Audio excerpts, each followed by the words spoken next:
Welcome, Libra. This is Regina from Pacific Tarot, and I pulled for you the Death card for the new moon in Taurus overall energy theme. In this case, this is the death before rebirth. This card has domain over both. But before we can be reborn, we must release all of the uncomfortable and inappropriate things that no longer fulfill us, give us the abundance, the love, the joy, the energy that we need to move forward at a new level with a new vision. Because it is the new moon is impacting the area of your life where you share resources with others. That's everything from sex and money. In particular, death and taxes is what this house was traditionally called. You may be experiencing some kind of gift, treasure, or resource as a result of someone passing or some kind of a loss. So some loss leads to something better. This is a general reading, Libra.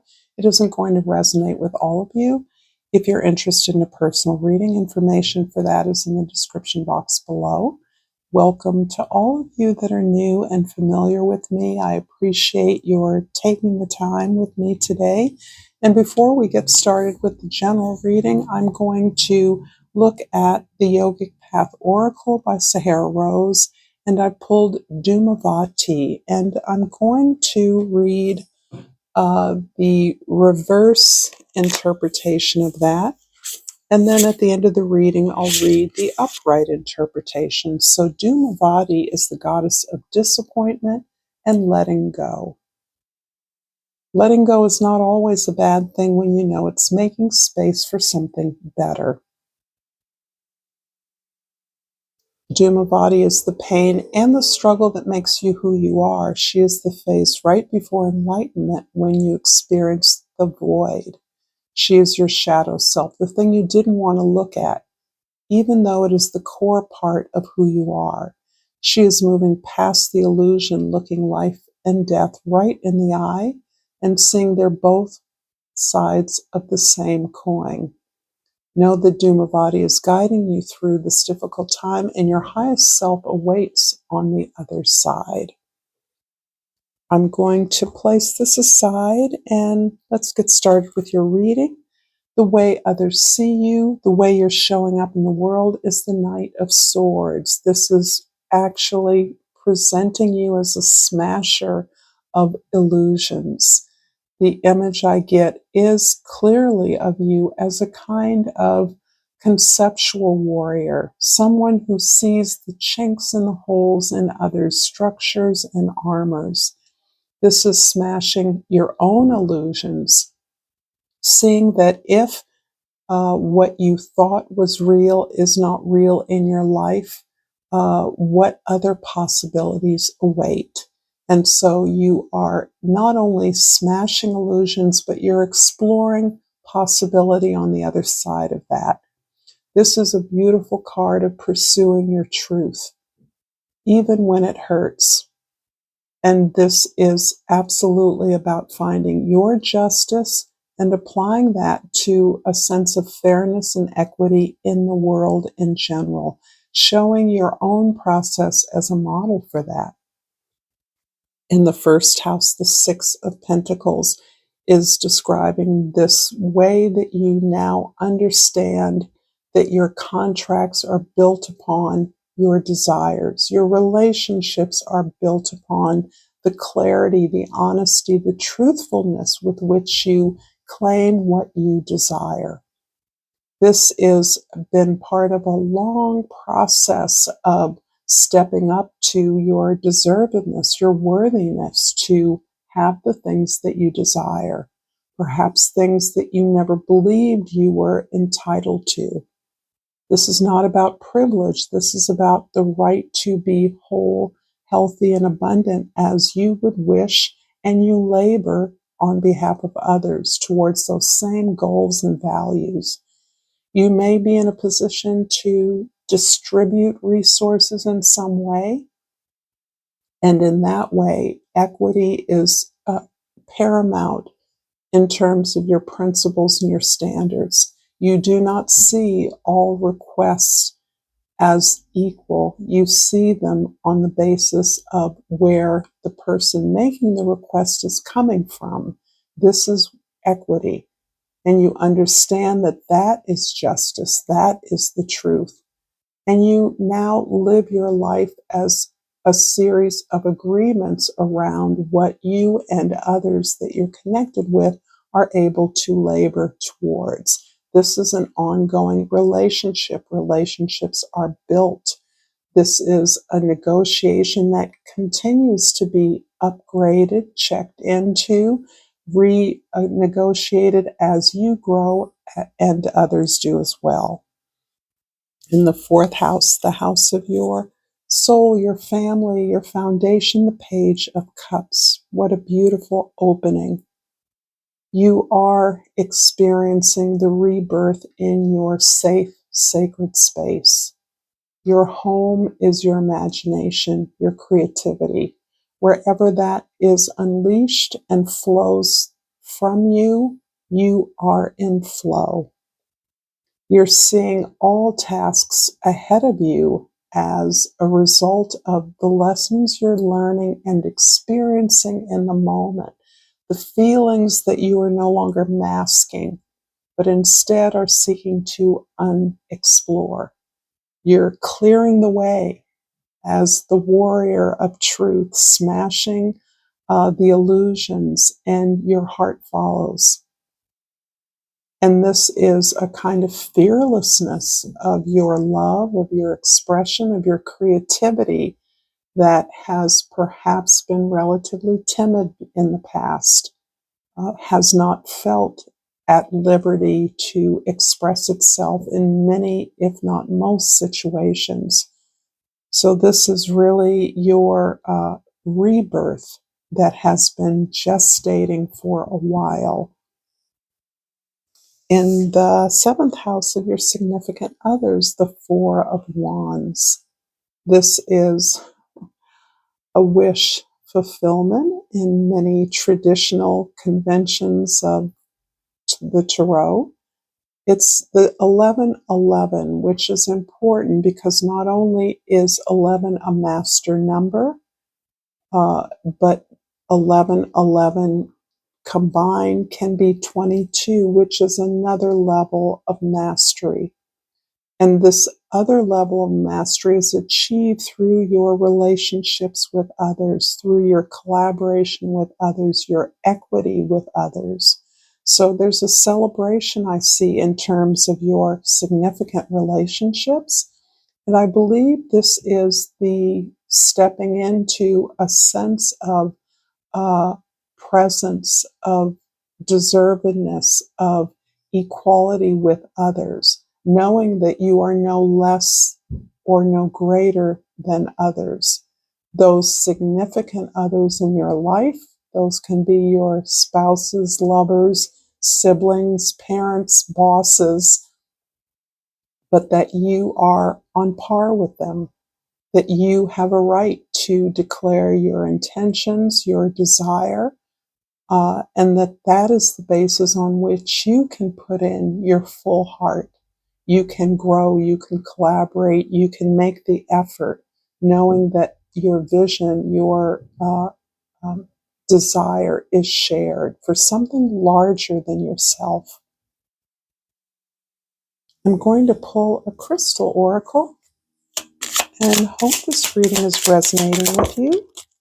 And even though it didn't turn up right, I'm going to take the Shattuckite, which always reminds me of a world globe. And the key word is teacher. I have the divine wisdom of the universe within me, and I openly share it with the world. This is so beautiful and is really reflecting this really emerging sense of self that I see kind of dawning in this chapter of rebirth in your life. I'm going to clarify the Six of Pentacles with the Justice card, one of your cards.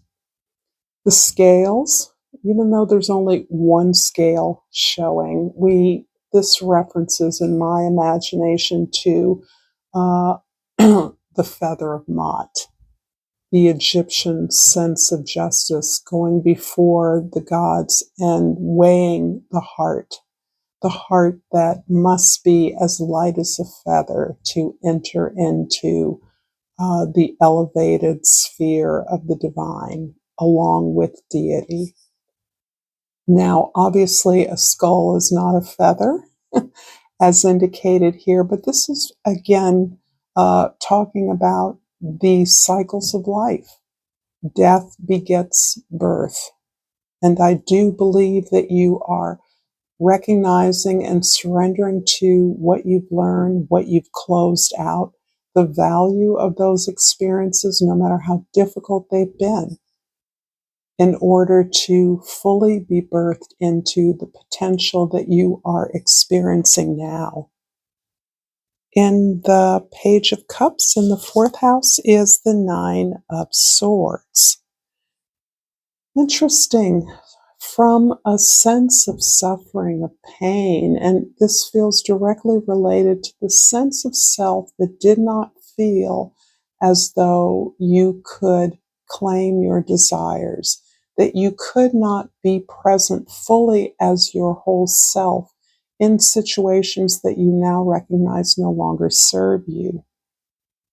And because you weren't truly who you were, the suffering you experienced was amplified because you never really were able to declare yourself or ask for what you wanted. Thus, when you were served back with a sense of exclusion, rejection, or less than what you were deserved or what you were owed, that pain was amplified. The resentment, the sense of suffering was amplified.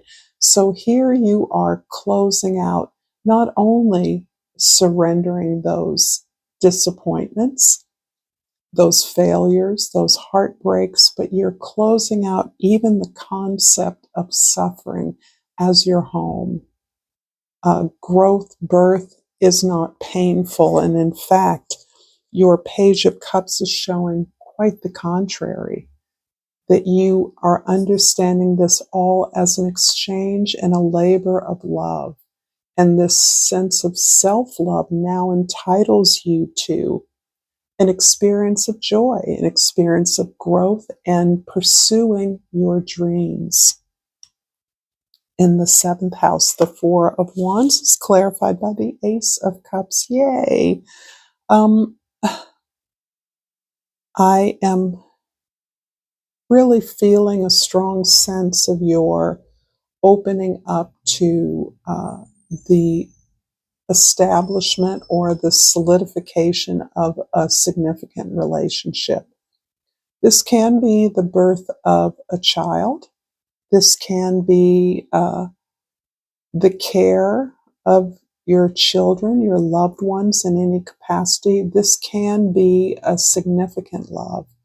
This can be the kind of love with which your deep connection inspires you both to support one another towards building something that is greater than you.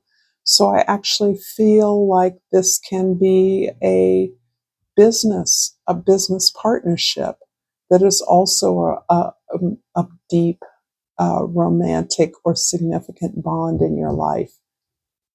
This is for the purpose of being of service in some official way. I actually feel like you're either creating a edifice of some sort, community center, school, in partnership with another or others.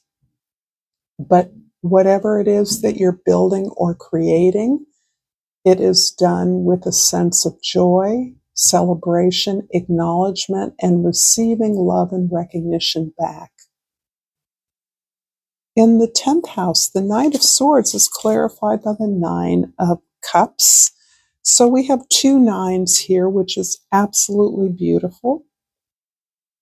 The 9s are about the process of figuring out what is aligned with you. And this is undoubtedly has been a long process for many of us.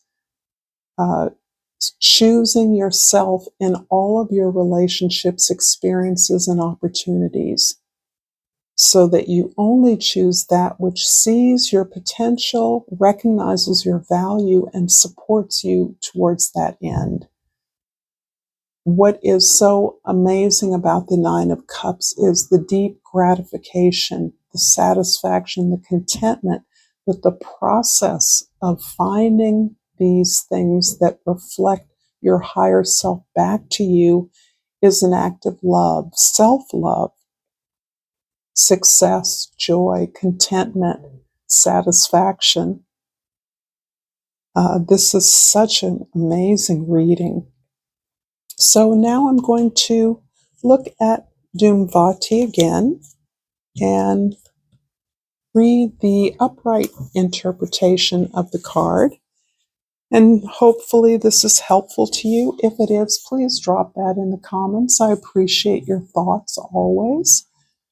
Move towards that which makes you feel sensual, awake, and alive. In our society, we've been taught to repress our divine feminine nature in order to be taken seriously. However, by doing so, we are only operating as half of a whole. Lalita has come to remind you of your inner Tarkina. And I'm sorry, I'm somehow reading the wrong card, although that seemed pretty on point to me. I love that message. Back to Dhumvati. You, my darling, have finally realized that all of the hardships and struggles you faced were brought on your path for a very important reason. They've shaped you to be the person you are today. You have put together the dots on all of the most difficult points on your journey and realized that it was all necessary to be here now. Dhumvati has come to remind you to give thanks to the struggles you faced. They've made you your highest self. Thank you again, Libra. If you've enjoyed this content, please check out this content. And until next time, namaste.